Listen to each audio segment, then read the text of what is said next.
often keep tapping their fingers on their faces, communicating with the man in the courtroom through Morse code. The man looks expressionless but actually receives the message. He begins to blink incessantly in response. The woman sees this and immediately understands and asks how to save him. As the man blinked regularly, the woman took out a small notebook and began to record frantically. The trial was soon over. The man was judged and sentenced to death in a prison 3 days later, but no one was aware of it. A plan to break out of the prison had been agreed upon right under their noses. That night Mary followed Jack's instructions and came to a wall with a marker. As she pressed the third brick on the left, the wall slowly rose up. Inside is the same James Bond sports car. This was Jack's secret base. Driving his car, Mary continued on her way. Soon she came to the 37-kilometer signpost. As the front of the car approached, the mountain turned into a stone gate and rose up. This was also Jack's secret base. As Mary drove in, she was stunned by the sight of the base. Pressing the vault code given by Jack, the secret door popped out and inside were piles of money. Take some of it to fund your activities. Next were the key mission props, yellow and green magic potions. Everything was ready and the plan was on. First, Mary finds her dog-licking fiancé. This man is the Minister of Justice. He had used his position to corrupt her and had taken advantage of Mary's vulnerability to force her to marry him. Now that she has a chance to get revenge, Mary won't miss it. Inside the office, seeing Mary dressed so flirtatiously, the minister was in love on the spot and swore that he was willing to do anything for her, even if it is on the mountain of knives and the sea of fire can be. Mary saw him hooked and said curiously that she wanted to see what the legendary thief looked like. The minister decisively refused. Mary also followed up with a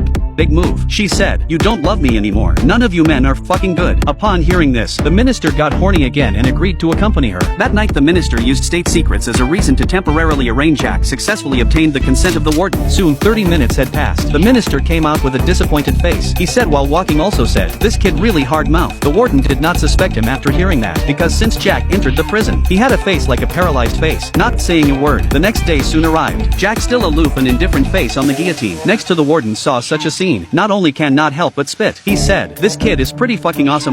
Arrested and imprisoned to be beheaded for public expression has not changed, but these words made the sheriff on the sidelines alert. He remembered Jack's disguise and his home mask, and suddenly felt